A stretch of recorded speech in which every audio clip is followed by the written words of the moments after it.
Oi pessoal, aqui é a Cris Amaral do Compliance Raiz e nesse vídeo aqui eu quero falar um pouquinho para vocês do que é o Compliance, de onde é que surgiu e por que hoje esse nome está tão na moda, está sendo tão falado e tão exigido pelas empresas.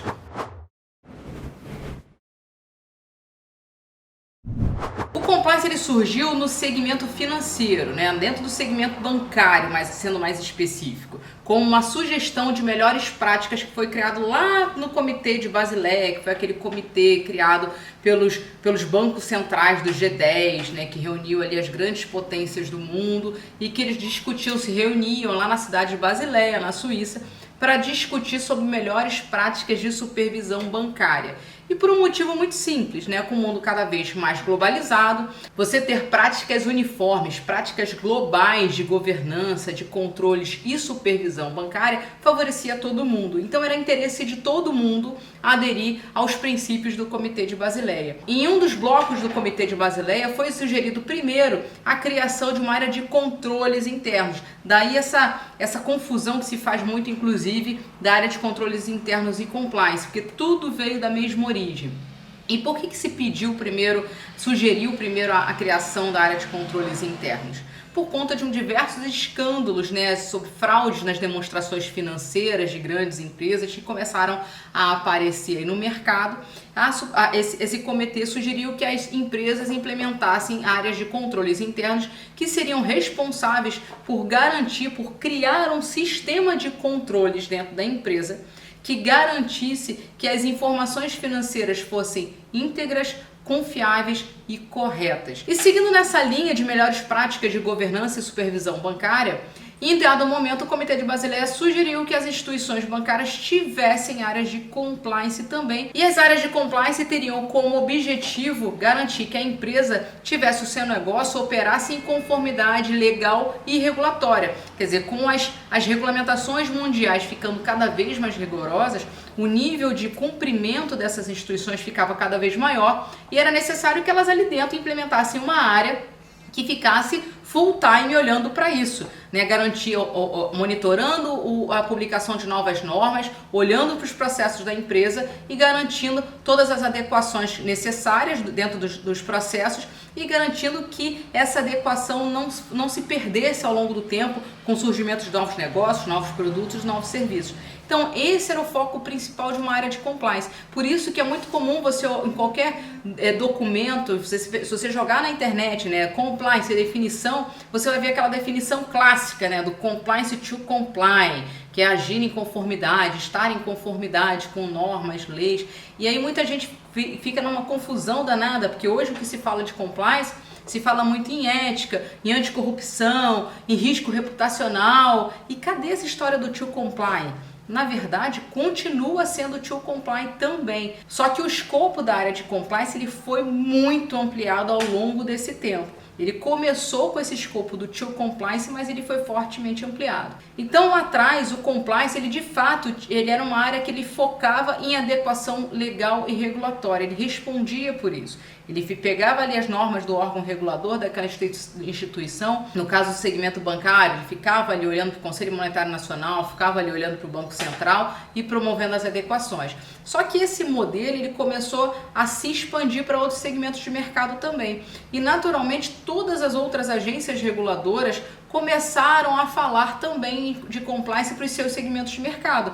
Porque uma vez que você tem agências reguladoras publicando regulamentações para os seus respectivos mercados, essa mesma necessidade lá, essa mesma prática que foi inicialmente implantada dentro do segmento financeiro, todos os demais segmentos começaram a ver muito valor nessa área. Então, todas as outras agências reguladoras começaram a ir na mesma linha do segmento financeiro. Aliás, fica aqui uma dica, tá? O segmento financeiro, ainda que você não goste dele, ainda que você não pretenda trabalhar em compliance no segmento financeiro, ele é referência em termos de compliance para todos os outros segmentos de mercado. E por um motivo muito simples, exatamente isso que eu estou te falando. O compliance ele nasceu nesse segmento. Então, Então, naturalmente, o segmento bancário, o segmento financeiro, ele é muito mais maduro e é muito mais regulado do que os demais segmentos de mercado. Então, eles acabam sendo referência. Todas as iniciativas desse segmento de mercado acabam sendo replicadas nos outros segmentos também.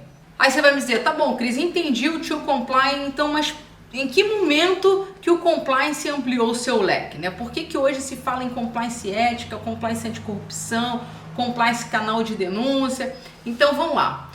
A gente veio, né, com compliance ali muito forte no segmento financeiro, se expandindo para outros segmentos de mercado regulado. Aí começaram a vir os escândalos de corrupção no Brasil muito forte, isso tendo uma carga negativa muito grande no Brasil, lá fora, né? Isso sendo um indicador muito negativo para o mercado brasileiro. E já começava a vir todo o movimento de forçar o Brasil a tomar atitudes em relação a isso. Né, o Brasil, o governo brasileiro, ele não podia ficar inerte a todos os escândalos de corrupção que estava acontecendo no país e manchando aí o mercado brasileiro, e isso implica em redução de investimentos, em grau de risco do país, enfim. E aí em 2013 saiu a tão famosa Lei Anticorrupção, que esse apelido que deram para ela é péssimo, mas isso aí é assunto para outro vídeo, tá? Mas vamos lá, para todo mundo entender o que é, saiu a bendita Lei Anticorrupção. E o que essa lei trouxe de diferencial para o mercado?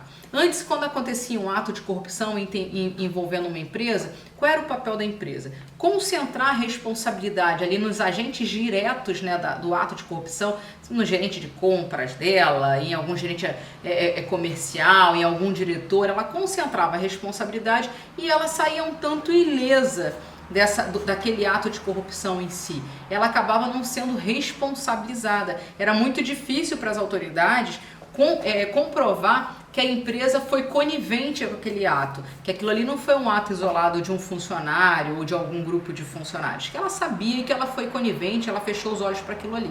A lei anticorrupção, ela veio justamente invertendo esse papel. Ela veio trazendo basicamente o seguinte discurso: olha, bacana, tudo bem, tem problema nenhum. Você está dizendo que foi o teu diretor comercial, o teu gerente comercial que celebrou esse contrato ali com a administração pública, tendo um monte de propina envolvida ali no contrato. Não tem problema nenhum. Só que você, independentemente de você saber ou não, você também vai ser penalizada, porque a sua responsabilidade passa a ser uma responsabilidade objetiva. O que é isso? Independente de ser comprovado dolo ou culpa, a empresa também passa a ser responsabilizada. Só que aí ela deu um refresco. Ela falou assim: olha, mas nós não vamos ser tão rudes assim. A gente vai te dar um alívio. Se você implementar um programa de integridade dentro da sua empresa, se você me comprovar que você de fato implementou um programa de integridade, mecanismos e controles para prevenir, para não deixar que esse tipo de ato ilícito acontecesse, mas por algum motivo aconteceu, né? Os riscos sempre são inerentes aos negócios, você mitiga, a gente até brinca, né, que a única maneira de você não ter risco é você eliminar o processo. Que a partir do momento que você tem um processo que tem risco, você controla, você mitiga esse risco, mas a possibilidade de você eliminar ele é muito difícil. Então, se você me comprovar que você implementou esse programa de integridade aqui dentro da tua empresa, eu vou considerar isso na sua penalidade. Então, qual foi o recado que foi dado ao mercado com a lei anticorrupção? Mexam-se. Agora vocês passam a ter a obrigação de prevenir atitudes antiéticas, de prevenir atos ilícitos. Porque se acontecer alguma coisa na sua empresa e você não me comprovar que você tinha algum trabalho de prevenção desse tipo de atitude, desse tipo de comportamento, a tua penalidade vai doer.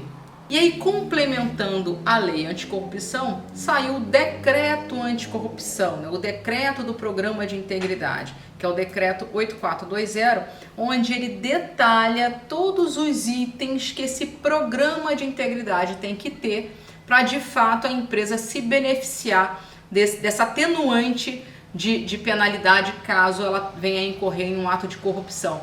E aí, com o decreto 8420, tudo aquilo que o decreto colocou ali como obrigatório para um programa de integridade passou a ser escopo da área de compliance também, porque era o que mais encaixava dentro do que o compliance já fazia.